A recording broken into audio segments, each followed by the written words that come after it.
cibuli si nakrájíme na drobné.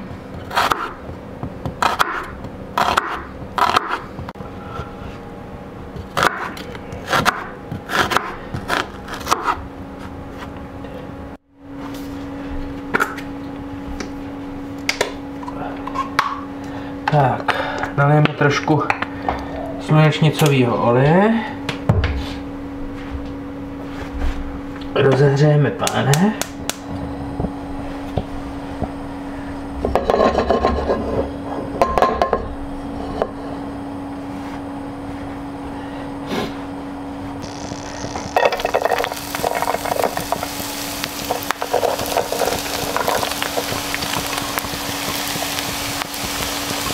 Přidáme cibulku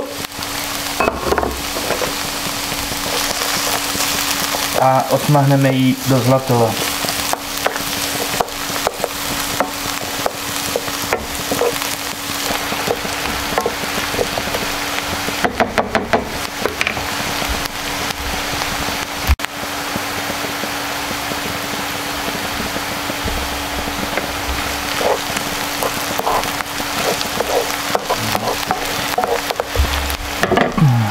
Táhneme plamen.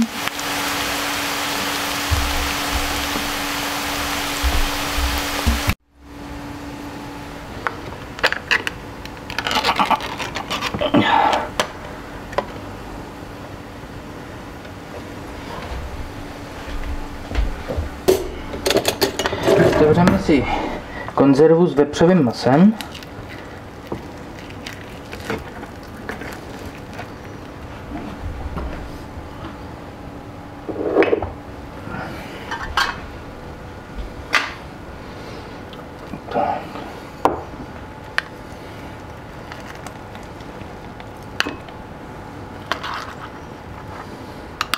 Tak zhruba půlku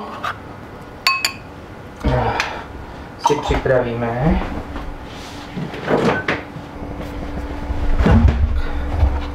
Na cibulku si přidáme červenou papriku.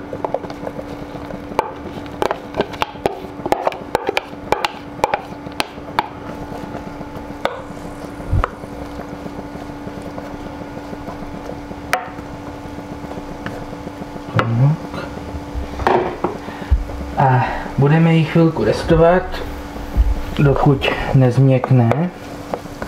Můžeme to zavřít i víkem a chvilku dusit. Si to takhle přikryju.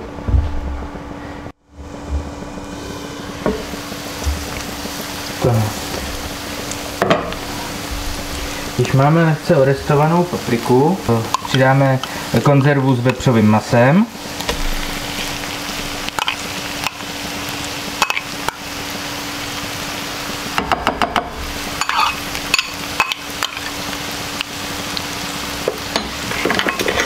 Který si vidličkou naporcujeme trošku.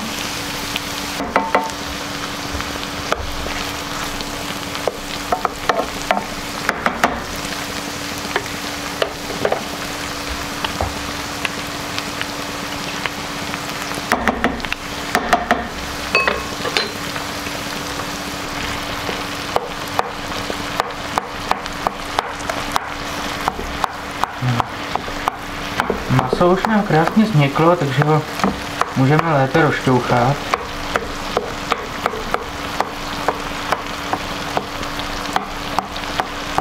Na drobnější kousky. To je krásně od sebe.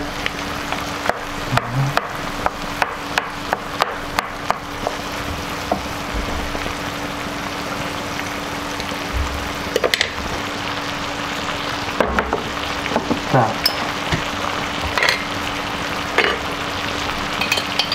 A přidáme rajčatový protlak.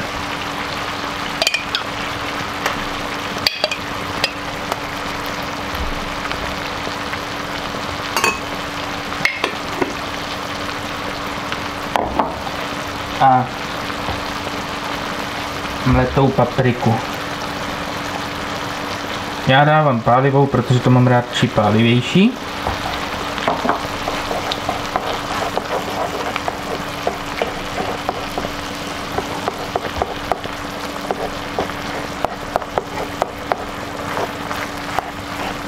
Musíme si dávat pozor, ať se nám paprika nepřipálí, protože by mohla zhořknout. A to samozřejmě nechceme.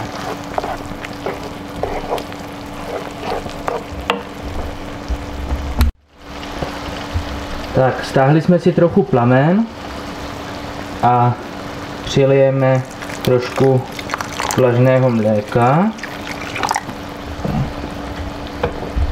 a promícháme. Na mírném ohni vaříme asi 10 minut.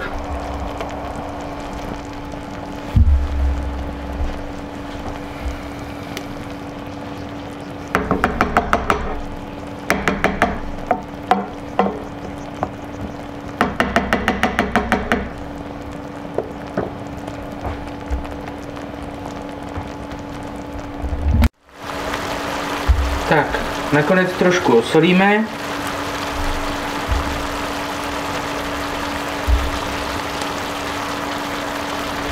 A opepříme.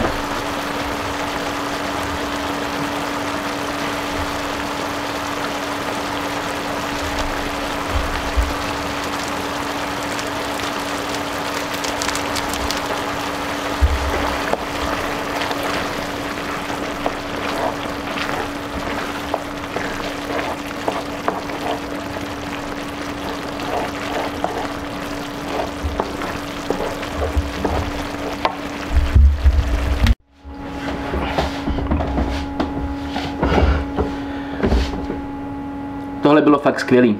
Pokud se vám video líbilo, dejte mi like, případně odběr. Poprosím vás klidně i o komentář, kam mi můžete napsat, co byste rádi ochutnali příště.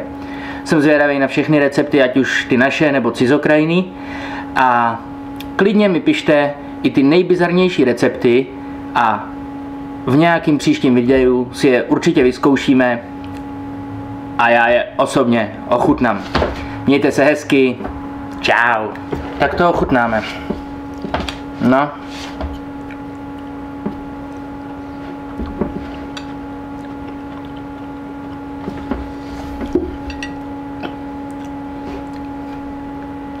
Moje chuťové buňky jenom plesaj. Nemyslel jsem si, že někdy budu umět vařit, ale tohle se mi asi povedlo. Já se snad kvůli tady tomu kanálu i naučím vařit. Tak a já se s váma budu těšit někdy u nějakého příštího videa. Teď si to jdu v klidu sníst.